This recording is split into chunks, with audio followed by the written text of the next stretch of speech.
तो जय हिंद क्लास। आप सभी दोस्तों का हमारा इस क्लास में बहुत बहुत स्वागत है। उम्मीद करते हैं कि ऑनलाइन वाले और ऑफलाइन वाले दोनों अच्छे होंगे। क्या कैसा चल रहा है पढ़ाई? बहुत अच्छा चल रहा है ना। तो पिछले वीडियो में हम अभी कौन सा चैप्टर पढ़ा रहे बतलाइए।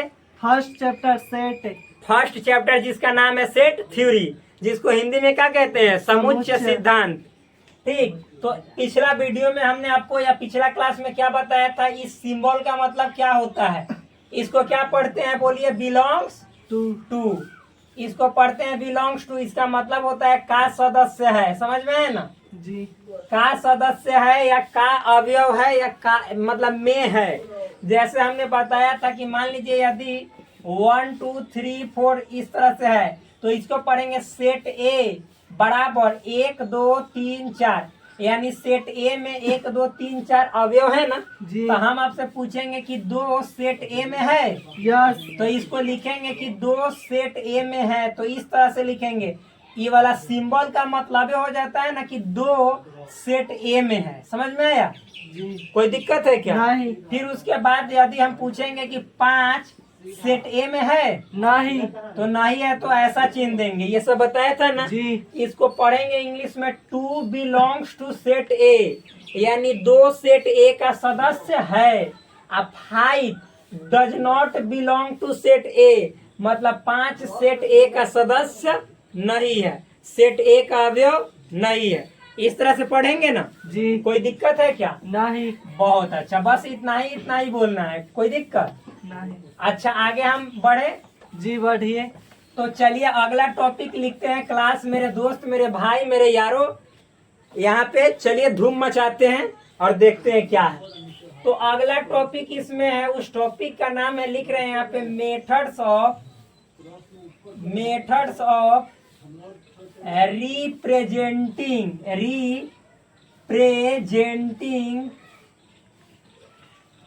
Representing a set.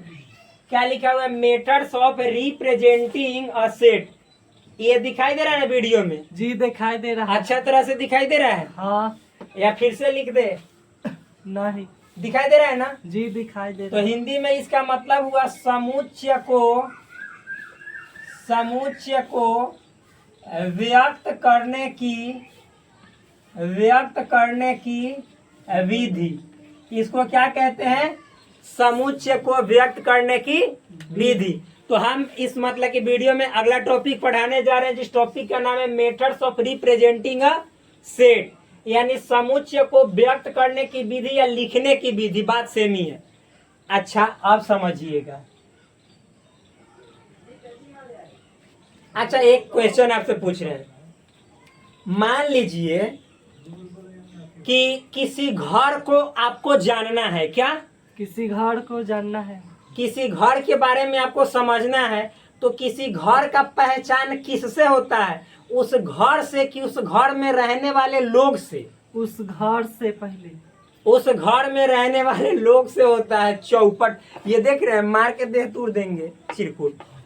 उस घर में रहने वाले लोग से, यानी उस घर में अच्छे लोग रहते हैं, अच्छे संस्कार वाले रहते हैं तो वो घर भी अच्छा होगा ना। मतलब कोई उस घर की प्रशंसा करेगा कि ये मान लीजिए जो कौशल्या भवन है या मान लीजिए राधा भवन है या कृष्ण भवन है, वो घर अच्छा है। क्यों? क्योंकि उस घर के जितने जो सदस्य हैं, लोग हैं, वो अच्छे हैं। यदि आप जिस घर में रहते हैं तो वो घर मतलब बाहर से दिखने में सुंदर है लेकिन अंदर से उस घर के लोग सुंदर नहीं है, उनका व्यवहार सुंदर नहीं है। डेली मतलब कि लोग अपने में मारा पीटी करते रहता है, मतलब कि सर फोड़ौन करते रहता है। कोई उसका सर फोड़ देता है तो कोई उसका मतलब कि पैर तोड़ देता है। समझ में है ना? और डेली डॉक्टर के पास डेली गाला गलौज घर में कला होते रहता है तो उसका व्यवहार अच्छा रहेगा? नहीं। मतलब कि लोग उसको अच्छा कहेंगे? नहीं। घर कितना हो बाहर से सुंदर है लेकिन सदस्य अच्छा नहीं है तो उस घर को अच्छा घर नहीं कहेंगे। समझ में है ना? यानी घर का जो पहचान है वो किसके मतलब द्वारा होता है? उस घर में रहने वाले लोग के द्वारा। अब देखिए अमेरिका देश है तो अमेरिका देश में जितने जो लोग रहते हैं वो सभी लोग अपने आप में क्या है? मतलब कि एक कुशल है। कुशल कहने का मतलब है कि ये स्किलफुल है, उनके पास नॉलेज है और उस नॉलेज का इस्तेमाल करके वह अपने आप को बहुत ज्यादा मतलब कि जैसे ना कामिल आदमी बना लिया है जिससे बहुत ज्यादा वो रुपए कमाता है। तो अमेरिका अमेरिका नाम होने के कारण महान नहीं है, बल्कि अमेरिका में जो लोग हैं वो लोग इतना न नॉलेजेबल है, इतना न ज्ञान वाला है, और उस ज्ञान का इस्तेमाल अपने जीवन को ऊपर उठाने के लिए करता है, जिसके कारण अमेरिका इतना महान है, इतना अच्छा है। वहाँ पे एक एक लोग अपने आप पे समय देता है और अपने आप के खूबियों को निखारता है, और उसका वो इस्तेमाल मतलब उस खूबी का इस्तेमाल अपने जीवन के विकास के लिए, अपने देश के विकास के लिए करता है कि ना। वरना भारत में चाइना से ज्यादा जनसंख्या हो गया, लेकिन चाइना अभी भारत से कई 100 साल आगे चला गया। भारत अपना बहुत साल पीछे है, जनसंख्या बहुत ज्यादा है, लेकिन फिर भी चाइना का जनसंख्या मतलब कम हो गया भारत से, भारत क्रॉस कर गया। तो मालूम है, फिर भी भारत के पास मतलब कि जैसे चाइना जितना टेक्नोलॉजी नहीं है, कारण क्योंकि यहाँ के लोग वैसा नहीं सोचते हैं जैसा चाइना वाले सोचते हैं। चाइना के लोग बहुत ज्यादा मतलब माइंड का यूज करके और टेक्नोलॉजी पे काम करते हैं, लेकिन हमारे यहाँ वैसा नहीं। तो इस लोग के कारण ही ना देश चाइना से बहुत पीछे है, जनसंख्या में आगे होने के बाद भी, समझ में है ना। तो उसी तरह से बेचारा जो समुच्चय है ना, जो सेट है भाई, ये सब दिखाई दे रहा है ना, methods of representing a set, बोलिए जी दिखाई दे रहा है। अच्छा है। तो सेट को रिप्रेजेंट करने की यानी व्यक्त करने की जो विधि होती है, यानी सेट को कैसे व्यक्त किया जाता है, लिखा जाता है, तो उसको लिखने से पहले सेट के अंदर में जो अवयव है, उसका जो एलिमेंट्स है, उसको देखा जाता है। क्या किया जाता है? उसको अवयव को देखा जाता है, और अवयव को देख कर ही सेट को लिखा जाता है कि ये सेट किस रूप में है, ये कैसा निछत्तर का है, बढ़िया संस्कार वाला है कि गलत संस्कार वाला है। ठीक, तो यहाँ पे सेट को रिप्रेजेंट करने के दो तरीके हैं। कितने तरीके हैं? दो तरीके हैं, लिख रहे हैं यहाँ पे। यानी सेट को हम दो तरीकों से लिख सकते हैं, क्योंकि पहला तरीका में अवयव का डिजाइन कैसा होगा, यानी अवयव कैसन रूप में होगा, वो नंगे घूमेगा कि मतलब कि जैसे कपड़ा उपड़ा पहन के घूमेगा, और दूसरा जो रूप है उसमें कैसे सेट अपना रूप दिखाएगा, इसको समझेंगे। जैसे घर के सदस्य के कारण घर का मतलब कि रौनक बढ़ता है, उस घर का नाम पड़ता है कि संस्कारी घर है, उसी तरह सेट के अंदर जो एलिमेंट्स है ना, वो कैसे लिखल गए है, ओकरा कारण नाम पड़ता है कि हाई सेट है, हाई रूप है, समझ में है ना। तो सेट को लिखने के दो रूप, पहला रूप का नाम है मालूम है, टेबुलर फॉर्म। क्या? टेबुलर फॉर्म, या इसी को कहते हैं रोस्टर फॉर्म। क्या? Roster form. रोस्टर फॉर्म ये पहला है, मतलब पहला तरीका है लिखने का, टेबुलर फॉर्म या रोस्टर फॉर्म इसी को कहते हैं। हिंदी यदि लिखे तो इसी को कहते हैं तालिका विधि या रूप, जो भी बोलिए, तालिका रूप लिख दीजिए। क्या? तालिका रूप या सारणी रूप। क्या? सारणी रूप। जैसे टेबुलर का हिंदी होता है तालिका, और रोस्टर का हिंदी क्या होता है? सारणी रूप। कोई दिक्कत है? बोलिए। नहीं। तालिका का, अरे भाई इसी को कहते हैं, जैसे ना ये जो टेबुलर फॉर्म है इसको कहते हैं सारणी रूप। क्या? सारणी रूप। वही तो कहे कि उल्टा लिख दिए। और इसको कहते हैं तालिका रूप। क्या मतलब? रोस्टर का हिंदी होता है तालिका, और टेबुलर का हिंदी होता है सारणी। कोई दिक्कत नहीं? बोलिए, दिक्कत है तो नहीं। और दूसरा तरीका है लिखने का, वो है यहाँ पे लिख रहे हैं, मालूम है क्या? सबसे पहले इसको देखिए, जो जो लिखेंगे वो आप समझते चलिएगा। कोई दिक्कत है? नहीं। नहीं। अगर दिक्कत होगा तो जरूर से जरूर बोलिएगा, किसी भी प्रकार की समस्या होगा तो। देखिए दूसरा है, उसको कहते हैं सेट बिल्डर फॉर्म। क्या? Set builder form. Set builder form, या इसी को फॉर्म लिख दीजिए, सेट बिल्डर फॉर्म, या इसी को कहते हैं मालूम है रूल फॉर्म। क्या? Rule form. कोई दिक्कत है? क्या बोलते हैं? सेट बिल्डर फॉर्म या रूल फॉर्म। क्या? या एक और नाम है मालूम है क्या भाई? इसी का एक और नाम है, लिख लीजिएगा, सिंबॉलिक फॉर्म। क्या है? Symbolic form. सिंबॉलिक फॉर्म दिखाई दे रहा है ना? जी, वीडियो में भी दिखाई दे रहा है ना? हाँ। ये सिंबॉलिक फॉर्म है। अगर हिंदी में लिखे मेरे दोस्त, तो सेट बिल्डर फॉर्म को कहते हैं समुच्चय निर्माण विधि। क्या? समुच्चय निर्माण विधि। समुच्चय निर्माण विधि या रूप, जो भी लिखना है लिख सकते हैं रूप, ठीक। या फिर इसको कहते हैं रूल फॉर्म को नीचे लिख दे रहे हैं, जैसे सेट बिल्डर फॉर्म का हिंदी समुच्चय निर्माण रूप हुआ, ठीक। जी। आज जो रूल फॉर्म है ना, रूल फॉर्म, तो भाई यहाँ पे हम लिख दे रहे हैं इधर नीचे, ठीक। ये रूल फॉर्म का हिंदी जो होता है गुण प्रकटीकरण, प्रकटीकरण विधि या रूप, जो भी लिखे भाई कोई दिक्कत नहीं है, विधि भी लिख सकते हैं। सिंबॉलिक फॉर्म का हिंदी जो होता है क्या होता है, तो बोलिए इसका होता है सांकेतिक विधि। क्या? सांकेतिक विधि। सांकेतिक विधि या प्रतीकात्मक सबसे बढ़िया होता है। क्या होता है? प्रतीकात्मक रूप या विधि, जो भी बोलिए। ये दिखाई दे रहा है कि नहीं? जी दिखाई दे रहा है। देख लेने दीजिए हमको भी। हाँ जी हाँ दिखाई दे रहा है। देखिए आप बोलेंगे तो समझ में आएगा, ठीक।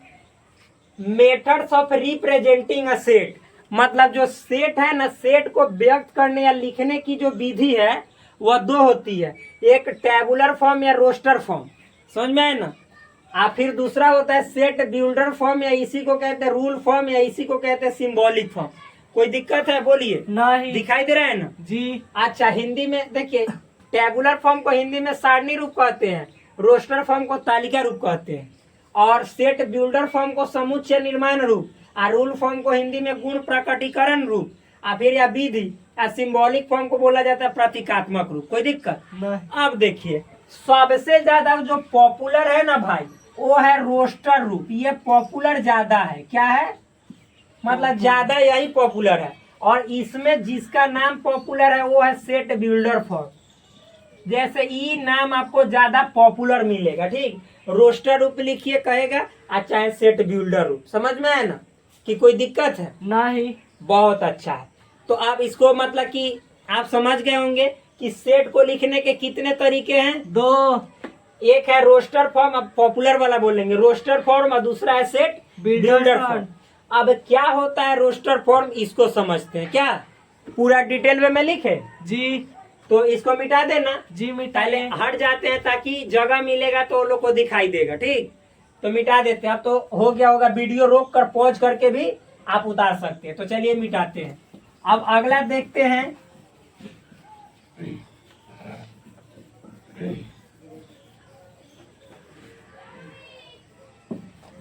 देखिए, जो आपका मतलब कि अब है यहाँ पे जो पहला है, क्या है?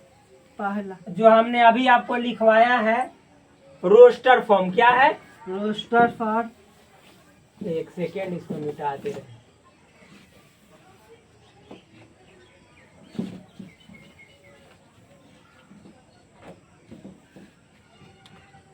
यहाँ पे लिख रहे हैं हम। क्या पहला है?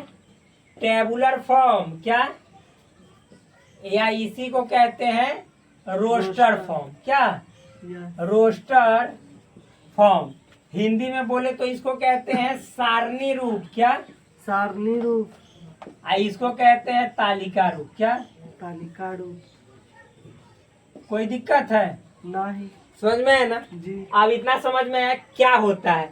देखिए, ई वाला रूप में मतलब कि रोस्टर फॉर्म में जो सेट होता है, तो सेट का एलिमेंट कैसन होता है उसके बारे में लिख रहे हैं। क्योंकि हमने बताया है कि जैसे घर का पहचान ओकर मतलब कि घर के लोग सदस्य के माध्यम से होता है, वैसा ही सेट का पहचान छोटा सेट के अंदर एलिमेंट कैसे लिखल गया है ओकरा माध्यम से होता है, ठीक। तो चलिए लिखते हैं। लिखे? जी। तो देखिए लिख रहे हैं, जो टेबुलर फॉर्म होता है इस रूप में, पहले लिख देते उसके बाद समझाएंगे। इस रूप में समुच्चय के अंदर, इस रूप में समुच्चय के अंदर अवयवों को देखिए, इसे इसको कहते हैं मालूम है? Curly bracket. क्या? Curly bracket. कर्ली ब्रैकेट यानी मंझोले कोष्ठक। इस रूप में समुच्चय के अंदर अवयवों को मंझोले ब्रैकेट यानी कर्ली ब्रैकेट के अंदर कॉमा यानी अर्ध विराम इसको कहते हैं, अर्ध विराम कॉमा लगाकर लिखा जाता है। देखिए क्या लिखे, मतलब जैसे ये जो टेबुलर फॉर्म है ना, ये वाला रूप है रोस्टर रूप। तो रोस्टर रूप में जो समुच्चय होता है, तो समुच्चय के अंदर जो एलिमेंट्स होते हैं, जो अवयव होते हैं, उनको कर्ली ब्रैकेट यानी मंझले ब्रैकेट के अंदर जो मतलब कि अवयवों को लिखते हैं, कॉमा लगा कर लिखा जाता है अवयवों को। ठीक, जैसे हम मान लीजिए कि यहाँ पे लिखा हुआ है, सपोज ध्यान समझिएगा, यहाँ पे लिखा हुआ है यदि यहाँ पे लिखा हुआ है, मान लीजिए कि जैसे आपको दिया हुआ है कि 10 से छोटी प्राकृत संख्याओं, ये ऐसे लिखते हैं, ई वाला से मतलब काला वाला से। ठीक, जैसे मान लीजिए है 10 से छोटी प्राकृत संख्याओं को 10 से छोटी प्राकृत संख्याओं के समुच्चय को रोस्टर रूप में लिखे।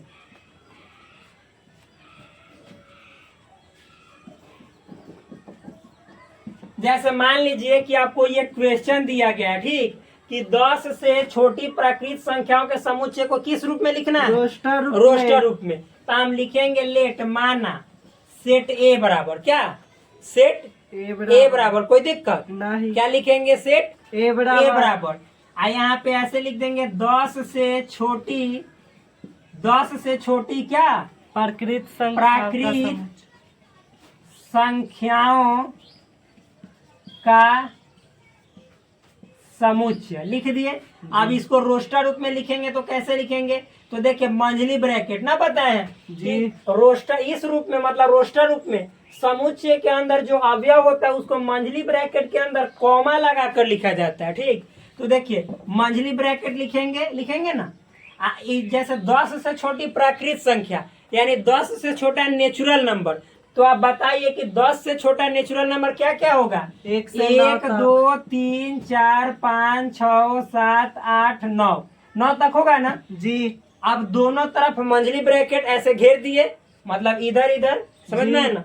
और देखिए 1 2 3 4 5 6 7 8 9 आया। ये जितने जो एलिमेंट्स इसके अंदर आए जो 10 से छोटे हैं और प्राकृत है, इन सभी अवयवों को, एलिमेंट्स को कॉमा लगा कर लिखे कि ना लिखे जी। और यही जो रूप है इसी को कहते हैं क्या? Roster form. क्या कहते हैं?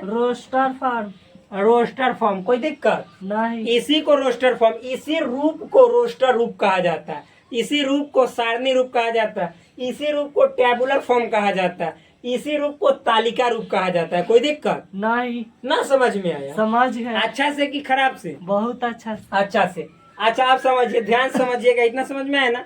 तो आप मतलब कि हम यहाँ पे एक और बात बतला देते हैं। अच्छा मान लीजिए कि आप कहिएगा, आपसे मान लीजिए कि 1 लिखा गया, फिर 3 लिखा गया पहले, और 2 आपने बाद में लिख दिया, ऐसे 4 5 7 6 9 8 लिख दिया, मतलब इधर उधर करके लिखा लेकिन सब को लिख दिया। तो कहिएगा कि क्या ये गलत हो गया? नहीं। तो नहीं, मतलब देखिएगा ये जरूरी नहीं है कि रोस्टर रूप में यदि हम सेट के अंदर जो एलिमेंट्स है उसको लिख रहे हैं तो लाइन बाय लाइन ही होना चाहिए, यानी एक क्रम से होना चाहिए, ऐसी बात नहीं है। क्रम इधर उधर भी हो सकता है लेकिन सभी एलिमेंट्स उसमें होने चाहिए। ना समझ में आया? समझ गए। ये जरूरी नहीं है कि जैसे 1 2 3 दम लाइने से लिखना है, एक सीक्वेंस में लिखना है, ऐसी बात नहीं है। इधर उधर भी हो जाए लेकिन इसमें सब एलिमेंट रहेगा तो भी हम समझेंगे कि ये 100% सही है। कोई दिक्कत? नहीं। तो इसको क्या कहते हैं बोलिए? Roster form. Roster form. कोई दिक्कत? नहीं। तो रोस्टर फॉर्म में क्या किया जाता है कि एलिमेंट्स को मझली ब्रैकेट के अंदर कॉमा लगा लगा कर लिखा जाता है। क्या लिखा जाता है? मझली कोष्ठ के अंदर कॉमा लगा लगा कर लिखा जाता है। कोई दिक्कत? और एक और बात, क्या हम सेट के अंदर एलिमेंट्स को दोहरा सकते हैं? नहीं, कभी नहीं दोहरा नहीं सकते, यानी सेम एलिमेंट को रिपीट नहीं कर सकते हैं। समझ में आया ना? तो इतना हो गया, इसमें कोई दिक्कत नहीं। समझ में आया ना जी। अच्छा, इसी तरह से मान लीजिए एक और हम यहाँ पे लिख रहे हैं, लिखे जी। दूसरा क्वेश्चन जी लिखिए। यही वाला समझ में आया ना? मिटा देते हैं इसको। क्या जी। आप देखिए, आप केवल समझिएगा ऐसे, ठीक? हम खुद ब खुद बोलेंगे, आप मतलब कि जैसे बोलिएगा नहीं बार बार जी। देखिए यहाँ पे उतना ही बार जी बोलिए कि हमारा भी जी लगा रहे, वरना ज्यादा बार जी बोल दीजिएगा तो फिर मतलब कि दिक्कत हो जाएगा, ठीक? आप देखिए, हम एक अगला क्वेश्चन लेते हैं, ठीक? यहाँ पे लिख रहे हैं, मान लीजिए कि यहाँ पे है आपको क्वेश्चन अगला, भी बराबर सपोज अंग्रेजी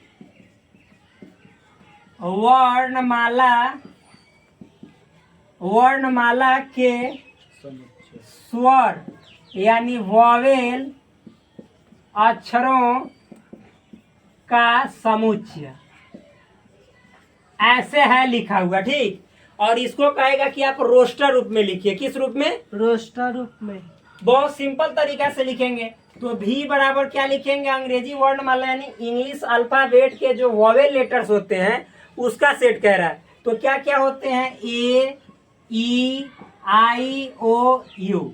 इतना ही ना होता है? तो यही आपके क्या हो गए? बोलिए। Roster form. रोस्टर फॉर्म हो गया। समझ में है ना? इसका ये रोस्टर फॉर्म हो गया। कोई दिक्कत नहीं। तो इसी देखिए, ये मंझली ब्रैकेट के अंदर एलिमेंट्स में क्या लगाया गया? कॉमा लगाया गया है ना? तो इसी को कहते हैं रोस्टर फॉर्म। कोई दिक्कत नहीं। समझ में आया कि ना आया? अच्छा तरीका से? यस। बहुत अच्छा। तो आप इसको मिटाएं। जी। अच्छे तरीके से समझ गए रोस्टर रूप को? अच्छा, ये जरूरी है कि ए, ई, आई, ओ, यू हम इसी तरह से लिखे? मन करेगा तो हम इसको ऐसे भी लिख सकते थे, ए, ओ, आई, यू, ई ना लिख सकते थे? यानी इधर उधर भी एलिमेंट्स को लिख सकते हैं, उससे कोई गलत मतलब नहीं माना जाएगा। समझ में है ना? तो ये हो गया। अब चलिए हम आगे बढ़े। जी। चलिए तो नेक्स्ट बढ़ते हैं। मिटा दे इसको। यस। मिटा देते हैं। चलिए अब दूसरा हम लोग रूप लिखते हैं जिसका नाम है क्या? Set builder form. क्या है? Set builder form. Very nice. Set builder form क्या होता है इसको समझते हैं। चलिए इसको मिटा दिए। अब अगला है सेट बिल्डर फॉर्म।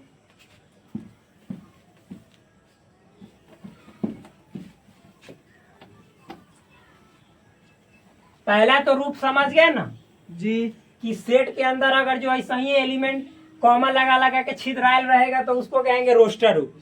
जैसे छिद्रायल रहेगा उसको क्या कह देंगे? रोस्टर रूप। और जब वो बेचारा कोनो बड़ा अच्छा नियम से लिखा हुआ मिलेगा, कच्ची से लिखा हुआ मिलेगा, नियम से, तो उसको कहेंगे सेट बिल्डर रूप। देखिएगा अभी समझ में आएगा, ठीक? कोई दिक्कत नहीं। तो दूसरा समझते हैं कौन सा रूप है? Set builder form. क्या है? Set builder form. या इसी को कहते हैं रूल फॉर्म। क्या? Rule form. या इसी को कहते हैं सिंबॉलिक फॉर्म। क्या है? Symbolic form. लेकिन सबसे ज्यादा फेमस कौन है? Set builder form. Set builder form. ये वाला जो है सबसे ज्यादा फेमस है। रेड वाला इंक खत्म हो गया है, लाना पड़ेगा। सेट बिल्डर फॉर्म सबसे ज्यादा क्या है? पॉपुलर है। समझ में है ना? कौन पॉपुलर है? Set builder form. इसका हिंदी क्या होता है? सब मैंने लिख दिया। इसका हिंदी गुण प्रकटीकरण विधि या रूप होता है, और इसका प्रतीकात्मक रूप। तो केवल इसका लिखेंगे क्योंकि इससे पहले हमने बताया है। तो देखिए सेट बिल्डर फॉर्म को क्या कहते हैं हिंदी में? समुच्चय निर्माण रूप। क्या? समुच्चय निर्माण रूप। समुच्चय निर्माण रूप। कोई दिक्कत? अब भाई ई क्या होता है इसको समझते हैं। तो लिख रहे हैं इस रूप में। किस रूप में? सेट बिल्डर फॉर्म में, यानी समुच्चय निर्माण रूप में। इस रूप में समुच्चय के समुच्चय के अवयव, इस रूप में समुच्चय के प्रत्येक अवयव एक विशेष गुण को क्या गुण को धारण करता है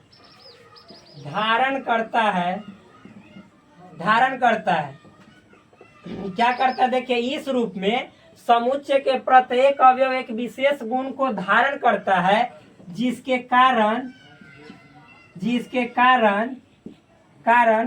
समुच्चय को लिखते समय देखिएगा ध्यान से, जब पूरा लिख लेंगे तब समझ में आएगा। लिखते समय मंझली यानी क्या है, यानी मंझोले कोष्ठक यानी कर्ली ब्रैकेट है। क्या है? Curly bracket. मंझोले कोष्ठक के अंदर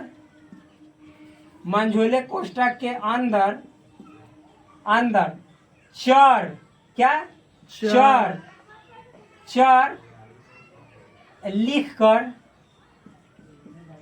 लिखकर तथा उसके मतलब कि उसके तुरंत बाद इस तरह का ऐसा, इसको बोला लिखे ना, उसके तुरंत बाद तिरछी लकीर। क्या? तिरछी लकीर इस तरह से, या मतलब कि कॉलन। क्या? कॉलन इस तरह से होता है भाई। ये शब्द अभी समझ में आ जाएगा, सिंपल है। इस तरह से तिरछी लकीर या कॉलन लगाकर पुनः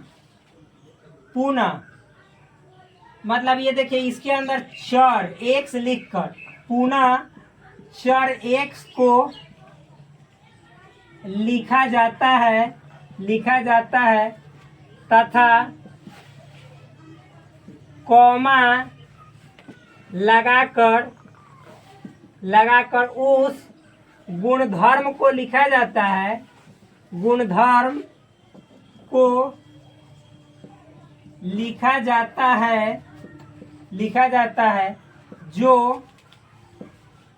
जो उस समुच्चय का हर एक एलिमेंट पालन करता है या धारण करता है। अब इसका मतलब क्या है उसको समझाएंगे। ठीक, ये दिखाई दे रहा है कि ना वीडियो में? एक बार बता दीजिए जल्दी। जी, उतना दिखाई दे रहा है ना? बहुत सुंदर।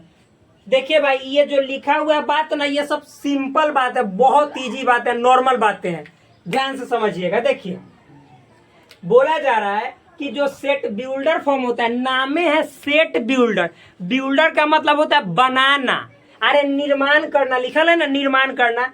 सेट मतलब समुच्चय, यानी जो चीज हम कॉमा लगा कर लिखते हैं, वो चीज को कॉमा लगा के फेंक देंगे, हटा देंगे, और वो चीज को लिखेंगे किस रूप में? अरे भाई, तो सेट बिल्डर यानी बना के लिखेंगे, और बना के भाषा बनाकर लिखेंगे। किसमें? भाषा बनाकर। अब कैसा भाषा, कैसा लैंग्वेज होना चाहिए? तो वो लैंग्वेज होना चाहिए मैथमेटिकल हो या हिंदी हो, बात सेम ही है। देखिएगा, जब हम लिखेंगे तो सब बात समझ में आएगा। तो ये जो सेट बिल्डर वाला रूप होता है, ये रूप में जो सेट होता है ना, सेट, तो सेट के अंदर जो एलिमेंट्स होते हैं, वो एलिमेंट्स मालूम है, एक स्पेशल कैरेक्टर को, स्पेशल गुण को वो अपने अंदर धारण करते हैं, समाहित करते हैं। जब वो गुण को समाहित करते हैं, धारण करते हैं, तो जब इस समुच्चय को हम सेट बिल्डर रूप में लिखेंगे, तो लिखने का तरीका क्या होता है? सबसे पहले तो मंझली ब्रैकेट देंगे सेट लिखने के लिए। सबसे पहले सेट लिखने के लिए मंझली ब्रैकेट देंगे, समझ में आया? और मंझली ब्रैकेट देने के बाद उसके अंदर एक मतलब चर लिखेंगे। ये क्या है? चर। और चर आप एक्स भी लिख सकते हैं, वाई मन करे तो वाईओ लिख सकते हैं, जेड मन करे तो जेडो लिख सकते हैं। जेड या एक्स या वाई लिख कर मतलब जो भी लिखना है चर लिख कर फिर उसके तथा तुरंत बाद तिरछी लकीर देंगे। अभी जब लिखेंगे उसके बाद हम आपको बताएंगे। तिरछी लकीर या कॉलन का चिन्ह देंगे। तिरछी लकीर देंगे तो कॉलन नहीं देंगे, या कॉलन देंगे तो तिरछी लकीर नहीं देंगे। अब फिर मतलब जो चर एक्स लिखे थे तो एक से लिखना है, ये नहीं कि एक्स वाई, चोट्टा गलत हो जाएगा, समझ में है ना। दोनों जगह से यहाँ पे वाई तो यहाँ पे भी वाई, यहाँ पे जेड तो यहाँ पे भी जेड। और फिर लिख कर और उसके बाद कॉमा लगा कर और जो मतलब कि जो एलिमेंट उसमें रहता है तो उसके गुण को लिखा, मतलब कि जैसे जौन गुण को धारण करता है ना, जिस गुण का पालन करता है उस गुणवा को लिख दिया जाता है, समझ में है ना। मतलब उस समुच्चय के अंदर जितने जो एलिमेंट्स हैं जिस गुण को फॉलो करते हैं वो वाला गुण को लिख दिया जाता है, समझ में आया।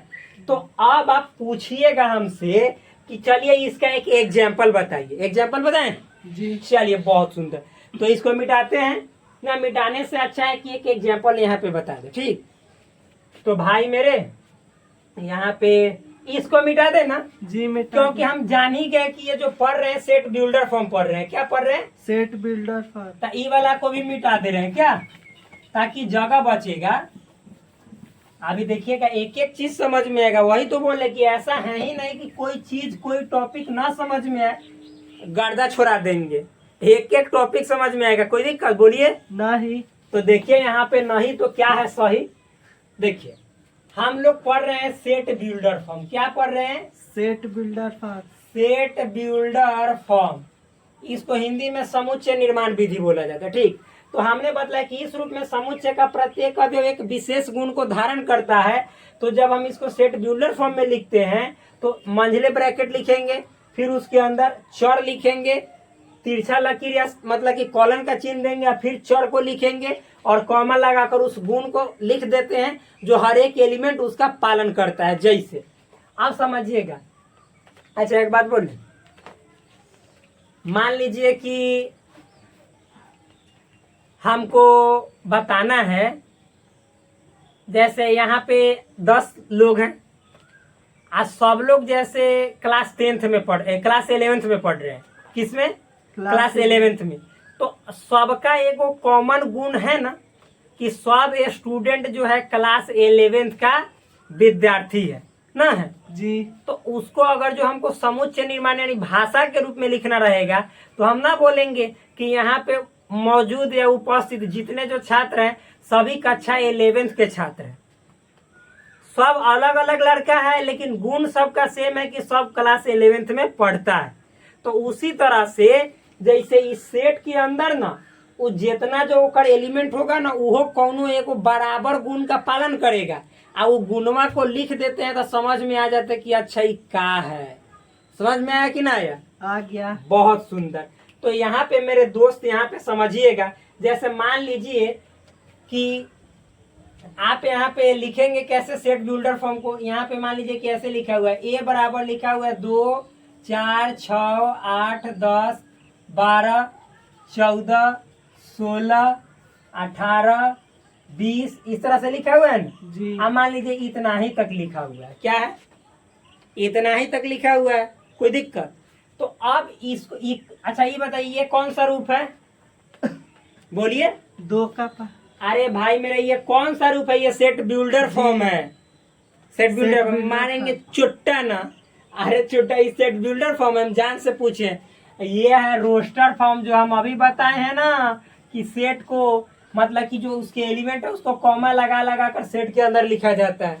दिमाग खोलिए।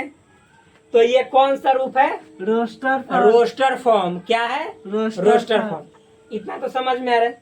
अब मान लीजिए कि इसी को हमको कह दे कि सेट बिल्डर फॉर्म में लिखो। किस में लिखो? सेट बिल्डर फॉर्म में। बहुत सुंदर, बस इतना समझते चलिए। तो देखिए लिखने का जो तरीका है वो क्या है सो समझिए। सेट ए लिखेंगे। क्या?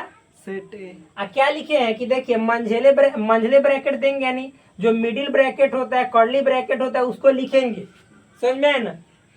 उसके बाद देखिए उसके अंदर चर एक्स को लिख कर तो चर एक्स लिखेंगे। ठीक, लिख करता था उसके तुरंत बाद तिरछी लकीर ऐसे लिखेंगे। ठीक, या कॉलन। तो जब ई दे दिए तो कॉलन देंगे नहीं। अब पहले लिखने का तरीका समझ जाते उसके बाद पढ़ने का तरीका समझेंगे। ठीक, और फिर उसके बाद चूंकि एक्स दिए हैं तो चर फिर एक से लिखना, कोई दिक्कत नहीं। बोलिए। और एक्स को लिख कर मतलब कि फिर कॉमा लगाकर, तो कॉमा लगा दिए, लगाकर उस गुणधर्म को लिखा जाता है जो समुच्चय का हर एक एलिमेंट पालन करता है। तो ये में जो समुच्चय का जितना जो एलिमेंट है कौन गुण के पालन कर रहा है आप बतलाइए।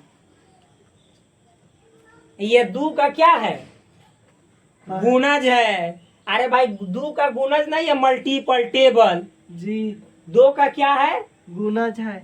लेकिन कितना से छोटा है, 20 से 20 से क्या है, छोटा है। छोटा है। तो इसको लिखेंगे कैसे वो समझिएगा, ठीक। तो एक्स सच डेट एक्स क्या, x such dash x, x such that x लिखेंगे, दो का एक गुणज, दो का एक गुणज है जो 20 से छोटा नहीं है भाई, 20 के बराबर है। जी जो यहाँ पे आप लिख सकते हैं 21 से छोटा है। ना समझ में आया? जी समझ गए। अभी समझिएगा, अभी कुछ नहीं। देखिए एक्स सच डेट एक्स दो का एक गुणज है जो 21 से छोटा है। तो आप ही बताइएगा, दो का एक गुणज है, यहाँ पे लिखिएगा धनात्मक गुणज का चीज हुआ, धनात्मक गुणज। यहाँ पे लिख देते हैं ये धनात्मक है। अरे धनात्मक ना है, जी ऋणात्मक है। नहीं। तो यहाँ पे लिख लीजिएगा दो का एक धनात्मक, धनात्मक कहने का मतलब पॉजिटिव। देखिए एक्स तिरछा लकीर एक्स, मतलब लिखने का तरीका इस नियम के अनुसार सेट बिल्डर फॉर्म में लिख रहे हैं, एक्स लकीर एक्स दो का एक क्या है, ये धनात्मक गुणज है। दो का पारा माइनसों में हो सकता है, ना हो सकता है जी। तो दो का एक धनात्मक गुणज है जो 21 से छोटा है। तो अच्छा मान लीजिए कि जैसे इतना लिखा हुआ मिलेगा तो आप पक्का समझ जाइएगा कि बात जो कह रहे हैं आप वो 100% सही कह रहे हैं कि यदि आप इतना लिख दीजिएगा ना तो फिर से आप ही वाला लिख सकते हैं। देखिए कैसे। अच्छा मान लीजिए मेरे भाई यदि इतना लिखल है ना, ये तो किस रूप में आ गया बोलिए, इस सेट बिल्डर रूप में आ गया। सेट बिल्डर फॉर्म में आ गया ना। जी इसी रोस्टर का ना सेट बिल्डर फॉर्म है। जी। भाई मेरे ध्यान समझिएगा, सेट ए बराबर 2 4 6 8 10 12 14 16 18 20 है, ये रोस्टर फॉर्म में है ना। तो इसी को जब हम सेट बिल्डर फॉर्म में लिखे हैं तो लिखने का तरीका एक्स लिखेंगे, ऐसे तिरछा लकीर एक्स, और फिर वो लिखेंगे कॉमा देके दो का इकासी दिखाई दे रहा है आंख से, दो का पहरा, लेकिन दो का पहरा प्लस में है कि माइनस में, प्लस में। तो प्लस को यानी पॉजिटिव कहा जाता है, हिंदी में धनात्मक कहा जाता है। तो दो का गुणज को मल्टीपल कहते हैं इंग्लिश में। तो दो का एक ये पॉजिटिव मल्टीपल है यानी धनात्मक गुणज है जो एक, अच्छा बताइए 20 से छोटा कहेंगे ना तो मेरे भाई 18 तक जाएगा। जी 20 से छोटा 18 तक, लेकिन जैसे 21 से छोटा कहेंगे या 2 का पहरा कहेंगे तो 20 उसमें शामिल होगा। तो अब कहने का मतलब है कि इसी बात को हम ऐसे सेट बिल्डर में लिखे हैं। अब ऐसे लिखा है ना तो फिर हम इतना में चेंज कर सकते हैं। तो देखिए आप पक्का आंसर सेम लिखिएगा, एक्स तिरछा लकीर एक्स और दो का एक धनात्मक गुणज है जो 21 से छोटा है। तो आप कह दीजिएगा अच्छा दो का धनात्मक गुणज मतलब पहरा 21 से छोटा है, यानी दो का पहरा प्लस में है तो प्लस में दुए से ना शुरू होगा, 2 4 6 8 10 12 14 16 18 20 22, तो कहेंगे अरे छोटा 22 नहीं ये 21 से छोटा है तो 20 तक जाएगा ना जाएगा। तो देखिए इससे फिर वही बदला गया, तो सेट बिल्डर से रोस्टर हो जाएगा, रोस्टर से सेट बिल्डर ना हो जाएगा। यस हो जाएगा। कोई दिक्कत है तो बोलो। नहीं दिक्कत नहीं है। इतना समझ में है ना? यस। बहुत सुंदर, एक एक चीज को समझाएंगे। अब ये तो लिखने का तरीका हो गया, अब पढ़ने का तरीका, ये सब चीज का अर्थ बताएंगे। ठीक, तो ये वाला मिटा दे। जी मिटा दीजिए। बहुत सुंदर।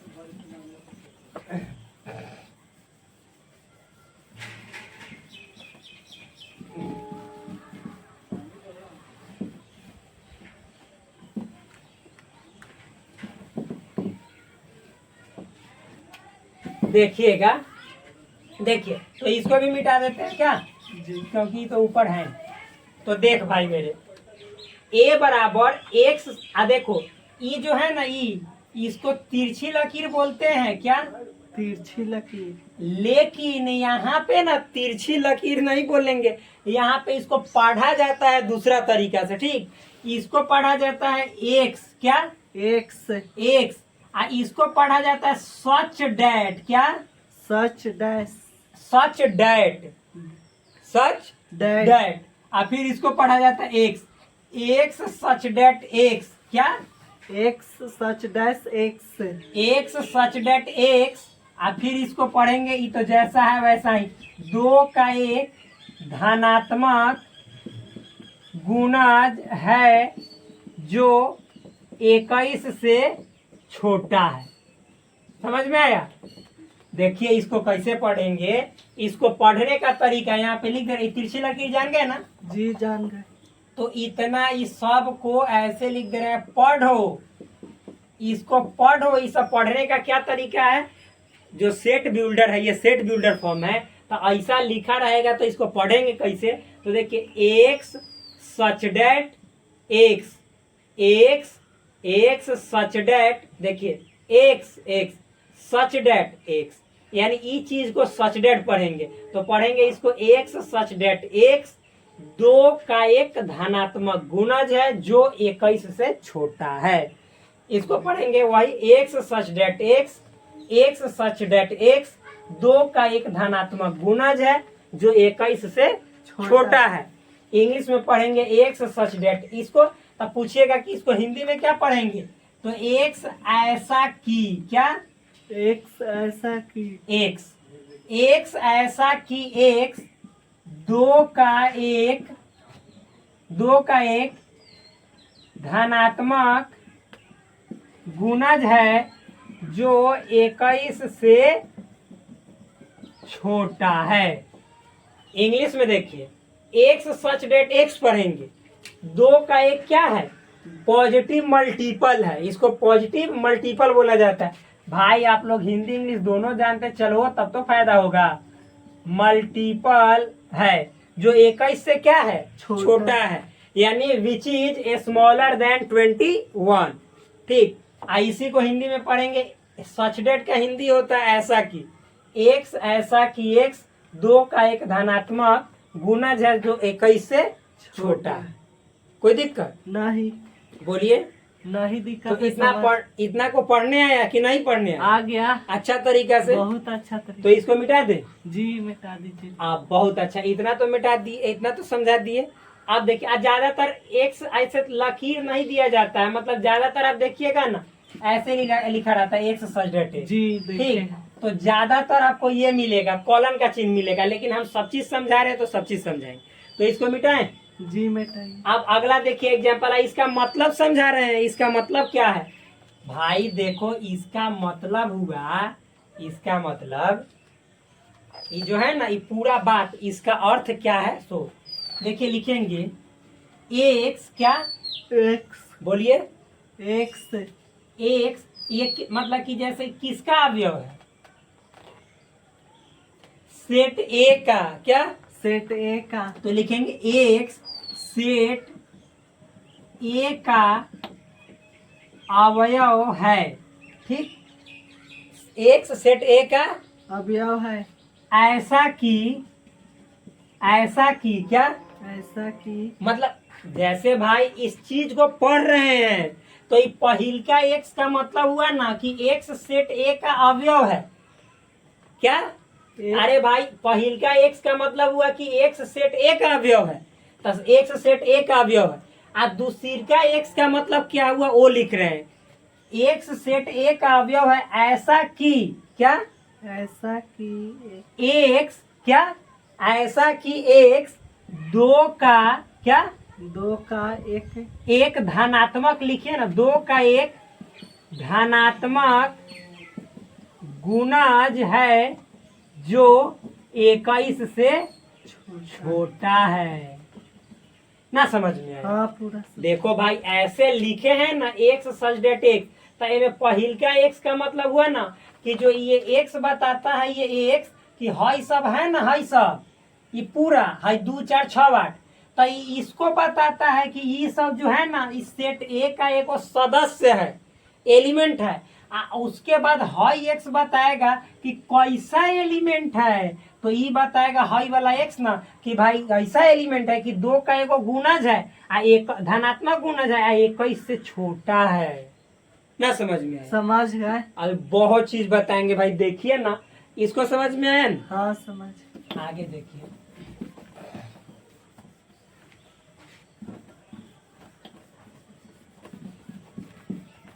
नहीं समझ में आएगा, एक एक चीज समझ में आएगा, नहीं समझ में आएगा।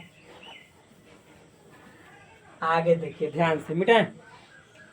यहाँ पे मान लीजिए कि आपको लिखा हुआ है सपोज भी बराबर क्या, भी बराबर AEIOU ऐसे लिखा हुआ है, समझ में है ना? कोई दिक्कत? आप देखिए ये इतना लिखा हुआ है, इसमें तो कोई दिक्कत नहीं ना। नहीं। अब मान लीजिए कि ऐसे लिखा हुआ है सपोज भी बराबर कह रहा है ना कि अंग्रेजी क्या, अंग्रेजी वर्णमाला के क्या, अंग्रेजी वर्णमाला के स्वर अक्षरों का समुच्चय, स्वरों का समुच्चय लिखिए ना, स्वरों का समुच्चय ऐसे है, कोई दिक्कत है? तो आप देखिए अंग्रेजी वर्णमाला के स्वरों का समुच्चय है, तो इसको अगर जो कहेगा कि आप सेट बिल्डर में लिखो, कथी लिखो? सेट बिल्डर में, सेट बिल्डर फॉर्म में, तो देखिए भी तो लिखेंगे और सबसे पहले यहाँ पे एक्स सच डेट एक्स, क्या लिखेंगे? एक्स सच। ज्यादातर इसी का प्रयोग होता है, ये तिरछा लकीर जो इससे पहले बताया वो बहुत कम होता है, ज्यादातर इसका प्रयोग होता है, सच डेट, इसको कॉलन बोला जाता है। एक्स सच डेट एक्स क्या, एक्स सच डैश एक्स, फिर कॉमा, ऐसे कॉमा लिखेंगे ना। आइए जो है अंग्रेजी वर्णमाला के स्वरों का समुच्चय, तो लिखेंगे एक्स सच डेट एक्स, अंग्रेजी वर्णमाला का एक स्वर, एक स्वर अक्षर है चाहे स्वर है जो भी है। जैसे देखिए भी बराबर एक्स सच डेट एक्स, अंग्रेजी वर्णमाला का एक स्वर है, कोई दिक्कत नहीं। ये है लिखने का तरीका किस फॉर्म में? सेट बिल्डर फॉर्म में, सेट बिल्डर फॉर्म में, ये सेट बिल्डर फॉर्म है ना? यहाँ तक कोई दिक्कत है? बोलिए। नहीं। कोई दिक्कत है ना? समझ में है ना? जी। बहुत अच्छा। अब आगे देखिएगा, अब यहाँ पे आगे देखिएगा, कोई दिक्कत नहीं। आप समझिए, सेट बिल्डर फॉर्म इतना समझ में आया ना? हाँ आ गया। अब हम नेक्स्ट यहाँ पे बढ़ते हैं। अब इसको मतलब पढ़ने का तरीका बतला दे रहे हैं। देखिए इसको जो पढ़ेंगे ना इसे पढ़ेंगे एक्स क्या, x such that x, x such that x अंग्रेजी वर्णमाला का एक स्वर है, अंग्रेजी वर्णमाला का एक स्वर है, यानी इंग्लिश में इसको बोलेंगे तो x such that x, x such that x is a vowel of English alphabet क्या, इंग्लिश अल्फाबेट, इंग्लिश अल्फाबेट।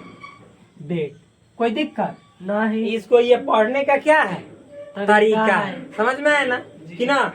अच्छा आप देखिए, आप ई वाला एक्स को कैसे लिखेंगे, कैसे बोलेंगे?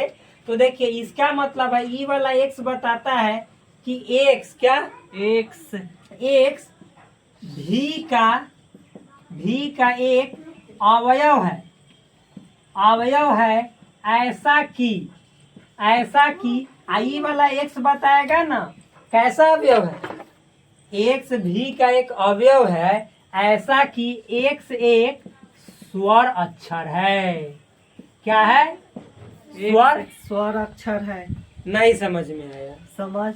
देखिए ई वाला एक्स बताएगा ना कि भी का सदस्य है, ई वाला एक्स बताएगा कैसा सदस्य है, तो स्वर है। यस। समझ में है ना? हाँ। ई वाला एक्स बताएगा कि सदस्य है, आई बताएगा कि ऐसा सदस्य है कि वो एक स्वर है। ना समझ में आया? हाँ समझ। कोई दिक्कत? अच्छा समझ में है ना? जी। बहुत अच्छा। तो इसको मिटाएं। जी मिटाइए। अच्छा इसको मिटा देते हैं, समझ में है ना? हाँ समझ। आप लोग वीडियो रोक कर भी लिख सकते हैं बाद में, कोई दिक्कत नहीं। तो इसको मिटाते हैं।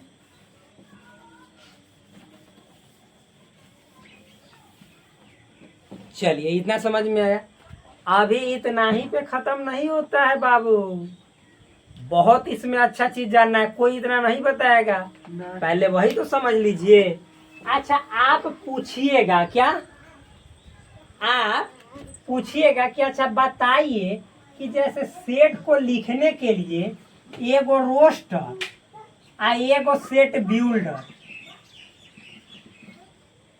बिल्डर फॉर्म आ एगो रोस्टर फॉर्म, आखिर क्यों ऐसा बनाया गया, कारण क्या था बनाने का। मतलब ये जैसे बातवा सेमे हो रहा है, लेकिन क्या कारण था कि हम बना दिए, ना समझ में आया।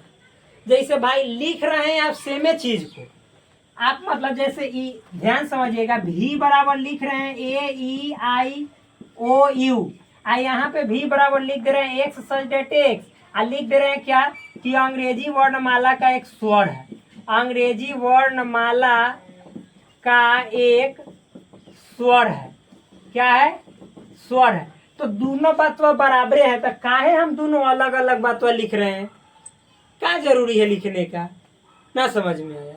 भाई पढ़ने के लिए दिमाग बड़ा करना पड़ता है, समझ में आया ना जी। ना समझ में आएगा तो दिक्कत है। मतलब आप ये सोचिए कि अच्छा देखिए भी बराबर AEIOU लिखे भवे लिए, यहाँ पे भी बराबर एक्स सच डेट एक्स अंग्रेजी वर्णमाला का एक स्वर है, इसी को लिख दिए।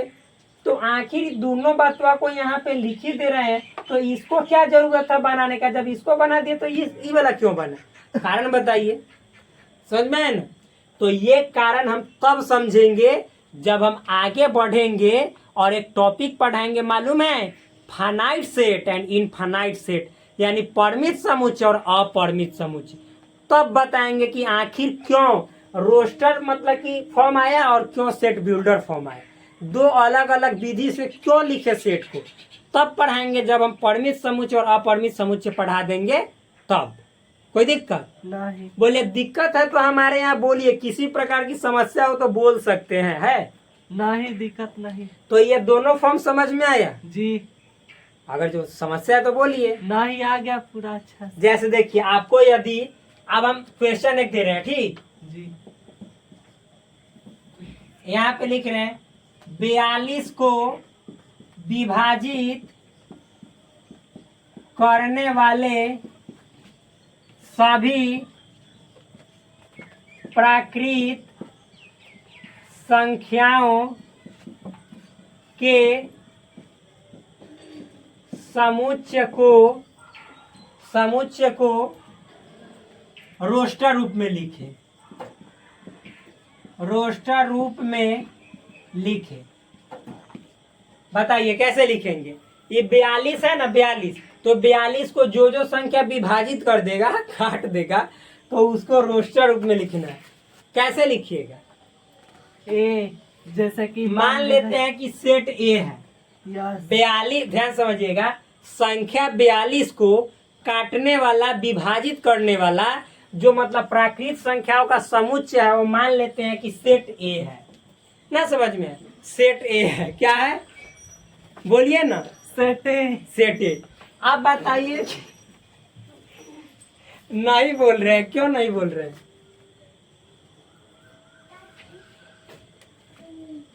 आप बताइए कि इसमें क्या क्या होगा।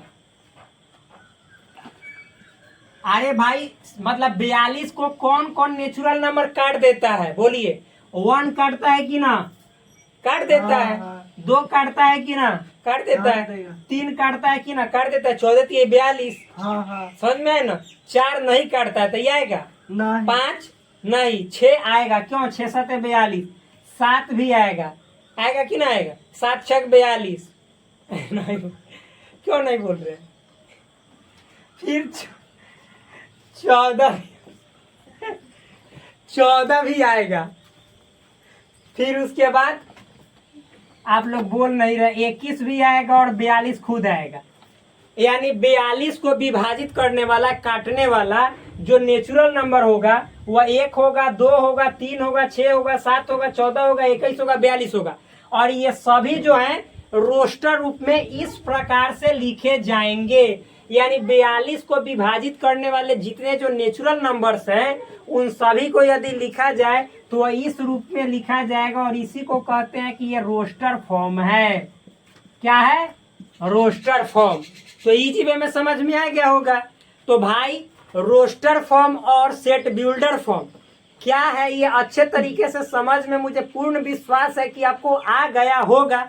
एक और सेट बिल्डर फॉर्म का हम एग्जाम्पल बता देते हैं। क्या बता देते हैं? एक और एग्जाम्पल। एग्जाम्पल ये वाला समझ में है ना जी। तो इसको मिटा देते हैं। अब एक और एग्जाम्पल बता देते हैं। देखिए यहाँ पे लिख रहे हैं।